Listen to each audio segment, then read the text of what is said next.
Alright, welcome everybody to another Dead by Daylight video.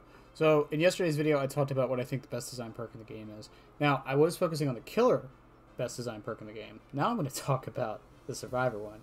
And I'm going to get a lot of hate for this one. It's adrenaline, in my opinion. I think adrenaline is the best designed survivor perk in the game. Now, I need to clarify because yesterday, after talking about Devour Hope, I did get a couple comments that I don't think fully understood what I meant. I didn't mean strongest or in the sense of it's absolutely perfect and has no problems, but compared to every other perk, it's just well designed from both sides as the perspective goes. Like I said with Devour Hope, it's a lot of, there's back and forth, there's ways to counter it, there's ways to see it coming, etc., etc. There's a lot that goes into it. So why do I think Adrenaline is the best design perk on the survivor side? Well, let's go over what it does first. Once the exit gates are powered, instantly heal one health state and sprint at 150% of your normal running speed for 5 seconds. Additionally, it gets rid of your exhaustion. And, yeah, but causes exhaustion for 40 seconds. So, this perk is great in combination with other things, but on its own, this is an extremely powerful in-game perk. And I think that's part of the reason why I think it's one of the best well-designed perks. I have seen entire games get clutched by this perk, and I know some killers find this perk annoying and want it nerfed for some reason, even though it doesn't. If anything, I would probably change a couple things about it to buff it a bit, because there are other things that affect it, and that's what I'm going to get into. Part of the reason why I think it's pretty good as an overall perk. So, basically, when you're running Adrenaline, you're banking on the fact that you're going to get all 5 generators done. You are foregoing any other perk, any other power, any other ability you have during the most of the match for this one perk to activate. Now, you could argue there's a lot of survivor perks that are very powerful that make up for the fact that you don't have a 4th perk that's doing anything. But on its own, if a full team only brought Adrenaline, that alone can be enough to swing a game in your favor. But it can also be countered by the killer in certain ways. One, if the killer can apply Deep Wound in some way, that basically outright counters Adrenaline. The reason how it does that is when the health state gets healed, the Deep Wound counts as a health state. So you're still injured, but the Deep Wound goes away. Now, it also works when you get unhooked. So if you're on hook and the last gen pops and you get unhooked, Adrenaline instantly pops once you get off the hook. The 150% movement speed can be a clutch moment at the end of a match.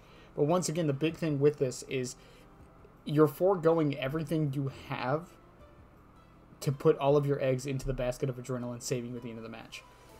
However, the effect it gives is really good, but not to such a bad degree that the killer can't do anything about it.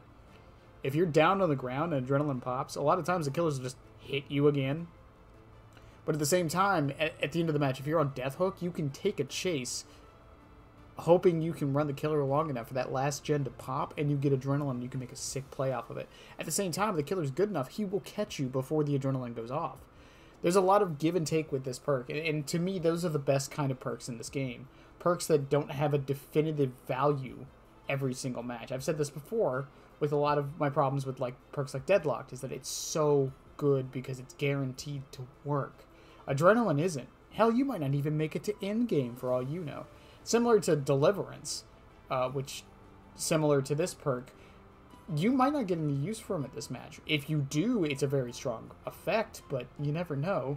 You could be the first to get hooked. It can happen, even if you're trying not to. But Adrenaline, I think, encompasses what I want to see more from survivor perks. Not just be in-game perks, but perks that have a condition to follow and the effect it gives that's strong, but not overly strong. And I think that was the problem with a lot of other perks, particularly perks that affect you when you're injured. I'm not going to sit here and say nerf resilience. I'm not that person. But listen, guys, we all, even as a clown player, even I thought Made for This needed the nerf it got, which is perfectly fine. I think Made for This is in an alright spot now, even though no one's running it, even though people are still running Dead Hard. It is what it is. And I guess tell me, guys, what y'all think about Adrenaline. I think it's one of those perks that isn't necessarily slept on, but I think the power of this perk is often overlooked for just how well designed it actually is. Once again, it has a really powerful ability, but it has a condition that you might not even make it to. And there is some counterplay the killer can have. I mean, obviously, they're not going to be able to predict it most of the time, but there's some situations where adrenaline might actually screw you over more than it helps. And I think being deep wounded is one of the biggest things. That's why legions really don't care about this perk at all. They'll just deep wound you, and you know, if adrenaline pops, then who cares? But yeah, once again, just tell me what you guys think. I like making these videos because I like hearing what some people think about certain perks. I wasn't too sure what to put for the best design survivor perk, if I'm being honest with y'all. But I think adrenaline is one of those perks that I constantly come back to, where I'm like, you know what? I like this perk. I think it's really well designed in what it does.